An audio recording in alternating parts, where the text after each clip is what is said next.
There is a bear in the woods. It's such a simple line, but it's also completely terrifying. It really is. It sticks with you. Right. Like a creepy nursery rhyme. Welcome back, everyone, to the Deep Dive. Today, we're cracking open the archives on what might be the most famous and, let's be honest, the most ambiguous 30 seconds in political history. We're talking about the 1984 TV commercial, the one known simply as Bear. Exactly. Created for Ronald Reagan's campaign. And the reason we're doing this deep dive is that when you look at it now, it just makes no sense on the surface. It really doesn't. I mean, it's kind of the Citizen Kane of campaign ads. It breaks every single rule. Right. I was going through the research you sent over. And a normal political ad is, pretty straightforward. You've got the candidate, he's shaking hands, kissing babies. Or looking thoughtfully at a dam or something. Yeah. Or you get the attack ad, the grainy black and white photos, the scary music. My opponent wants to ruin everything you love. You know the drill. But this ad is like a nature documentary. There's no candidate until the last second. It never mentions the opponent, Walter Mondale. It doesn't mention a single policy. Nothing. Just a bear. And yet all the sources we have call it a masterclass in psychological persuasion. It absolutely is. And the fascinating part is that it almost never made it to air because it was so ambiguous, so strange. When they first tested it on people, the reaction was just total confusion. Oh, we have to get into the focus groups because those notes are wild. But before we get there, let's set the scene. Paint the picture for us. It's 1984. You're watching TV. What happens? Okay, so the first thing you hear is this sound. It's like a heartbeat, a slow, steady drum. Thump, thump, thump, thump. And then the picture fades in. It's a forest. It's maybe dusk. And there's a grizzly bear. And this isn't Yogi Bear. This is like a huge, powerful predator. A very real, very big grizzly. And it's just wandering. It's walking through the brush. It crosses a little stream. And the camera's so steady, it feels like you're a fly on the wall watching something you probably shouldn't be. It feels tense. Like the first scene of a horror movie before the first victim shows up. That tension is everything. And then, right at the end, the bear stops. It looks up. And we see a man, just his silhouette really, standing there. And the bear actually takes a step back. It does. And then, boom, a picture of Ronald Reagan smiling. And the tagline, President Reagan, prepared for peace. But the visuals, as creepy as they are, that's only half of it. The narration is doing all the heavy lifting. The voice, Hal Riney. Hal Riney. The sources called him the ad man of the century. He didn't just write the ad, he was the narrator. And his voice, I mean, you've heard political ads. They're always so loud and urgent. Riney's voice was, I don't know, how would you put it? The word they keep using is avuncular, like your favorite uncle. It's warm, a little gravelly. It's a voice that feels safe. Yes. It sounds like he's about to read you a bedtime story. And that's the genius of it. You're looking at this terrifying animal, this apex predator, but the voice in your ear is completely calm. So why do that? Why not use a scary voice to match the scary image? Well, that gets into the core strategy. If you scream, you sound panicked. If you speak calmly, you sound like you're in control. Riney's voice is basically saying, yes, there's a monster, but I'm not scared. And if you're with me, you don't need to be scared either. Let's break down the actual script, because the words are so simple. Deceptively simple. Listen to this. There is a bear in the woods. For some people, the bear is easy to see. Others don't see it at all. It's almost philosophical. Then he says, some people say the bear is tame. Others say it's vicious and dangerous. See what he's doing? He's acknowledging the national debate without taking a side. He's not saying the bear is evil. He's saying, I know you're all arguing about this bear. He's validating the viewer's own uncertainty, and then comes the pivot. This is the kill shot. Since no one can really be sure who's right, isn't it smart to be as strong as the bear? If there is a bear. That one word if, is doing so much work. It's incredible. It basically says, look, maybe there's no threat, maybe everything's fine, but what if it's not? It completely reframes the entire argument. It's not about being aggressive anymore, it's about being cautious. Okay, so obviously the bear isn't just a bear. In 1984, the bear is the Soviet Union. Of course, the Russian bear. It was a classic symbol. But we need to set the stage for anyone who wasn't living through the Cold War.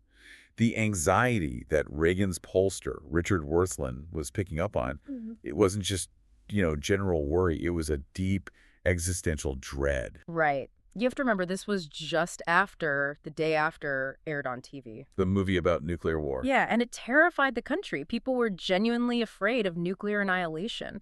The Soviet Union wasn't just a competitor, like in a trade war. They were seen as a potential end-of-the-world threat.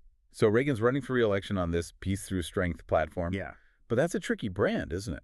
It's a huge problem for him because his opponent, Mondale, and the Democrats were successfully painting him as a warmonger, a cowboy with his finger on the button. So he's walking this tightrope. He has to seem tough on the Soviets so he doesn't look weak. But he can't seem too tough, or he looks like a maniac who's going to start World War III. And that's where the pollster, Worthland, comes in. He saw this specific fear in his data. People wanted a strong leader, but they were afraid of conflict. Exactly. So if Reagan goes out there and says, we're building more missiles to defeat the communists, he scares off a huge chunk of the electorate. He loses the moderates. But if he talks about disarmament, he loses his base and looks naive. That's what do you do? You bring in the bear. You bring in the bear. The metaphor lets them talk about the threat without having to talk about policy. No mention of missile defense, no talk of budgets. They just tell a story. A fable. Isn't it smart to be as strong as the bear? It makes a massive military buildup sound like simple common sense, like buying insurance. Or locking your front door. You don't lock your door because you expect to be robbed. You do it just in case. It's prudence, not aggression. Okay, so analyzing it now, it seems brilliant. But you said earlier, when they first showed this to actual voters, it was a total disaster. Oh, it was a mess. They take this expensive, beautifully produced ad into focus groups, and they ask people, what was that about? Yeah. Chaos. A huge number of people thought it was an ad about environmentalism. You're kidding me. Not at all. They thought, that's nice. Reagan is going to protect the grizzly bears. Then another group thought it was about gun control. Because of the man with the gun at the end? Exactly. They thought it was about the right to bear arms. So you're the campaign manager. You spent all this money on an ad about the Soviet threat, and people think you're promoting the Sierra Club. What do? Any normal campaign would have killed the ad on the spot. They would have said, it's too confusing, the message isn't landing, let's just make a normal ad. But Worthland didn't. No, and this is where it gets really interesting. Worthland looked past what people said the ad was about, and he looked at how it made them feel. How could they even measure that back then? They had these dials. People would turn them toward positive or negative as they watched. And what he found was that even though people couldn't articulate why they liked it, their emotional response was through the roof. Wow.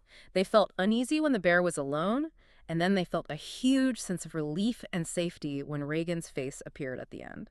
So their logical brain was saying, I guess this is about bears. But their lizard brain was screaming, danger! Oh, thank God, the protector is here. Precisely.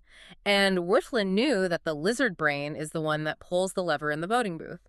The feeling of the ad was more powerful than the literal interpretation. So this whole idea of ambiguity as a strategy? Yeah. It's so counterintuitive. We're always told to communicate clearly. But here, the vagueness was the entire point. It's like a Rorschach test. If I say the Soviet Union has X number of missiles, that's a fact. You can argue with it. You can bring up counter-arguments. Yeah. Your brain's defenses go up. But if I just show you a bear, I'm not telling you what to think. I'm letting you decide what the bear is. I'm inviting you to project your own anxieties onto that screen. So for one person, the bear is nuclear war. For someone else, it's the spread of communism. For another, it's just a vague sense of global instability. And because you filled in the blank yourself, you own the message. You co-created it. And it's much harder to dismiss an idea that you feel you came up with on your own. That is actually pretty scary stuff. It's weaponized vagueness. It is. It's handing the audience a paintbrush dipped in their own fear and telling them to complete the picture. And it worked. I mean, Reagan won in one of the biggest landslides ever. 49 states. Now, was it all because of this one ad? Of course not. But the bear ad became the symbol of the whole campaign's message. It just captured the mood perfectly. And of course, when something works that well, everyone tries to copy it. We have to talk about the sequels. Right, and the sequel is never as good. So let's fast forward 20 years. 2004. George W. Bush is running for re-election. The big fear isn't the Soviets anymore. It's terrorism. And they release an ad called Wolves. I remember this one well. It tries to do the same thing visually. A dark forest, a pack of wolves lurking. It's meant to be ominous. Very ominous. But there's a huge difference. They didn't trust the metaphor. They didn't trust the audience. The wolves ad is painfully explicit. The narrator literally says terrorists. It attacks John Kerry by name. It talks about intelligence spending and America's defenses. It's like they started to write a poem and then panicked and just wrote a memo instead. That's a perfect way to put it. It's the Bear ad with a guy yelling the footnotes over it. Get it! The wolves are the bad guys. Do you get it? And it just loses all its power. It does, because it destroys the projection. The second you tell me the wolves are terrorists, you've moved the conversation from my emotional brain back to my logical brain. And now I can start arguing with you about foreign policy. We saw another one in 2015, right? Ted Cruz? The scorpion ad. There's a scorpion in the desert. He wasn't even trying to hide it. That's a direct homage. Oh, it was a total cover song. But again, it was too literal. It was about ISIS, about specific threats. The mystery was gone. Which brings me to the big question. We're talking about a 30-second ad from 1984, a time with 3 TV channels. Could an ad like Bear even work today in our world of TikTok and Twitter and constant information overload? That's the million-dollar question. And I don't think so. My gut says no. Why not? For 2 big reasons. First, just patience. The Bear ad builds for 25 seconds before you get the payoff.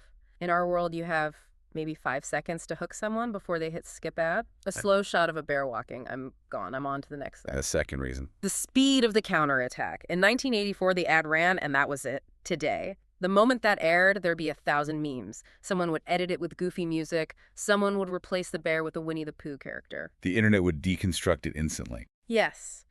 The internet hates ambiguity. It demands you pick a side. Are you for the bear or against the bear? The mystery, the thing that made it powerful, wouldn't survive for 5 minutes on X. So we've lost our patience for political metaphors. I think we might have. But the principle behind it is still very much alive.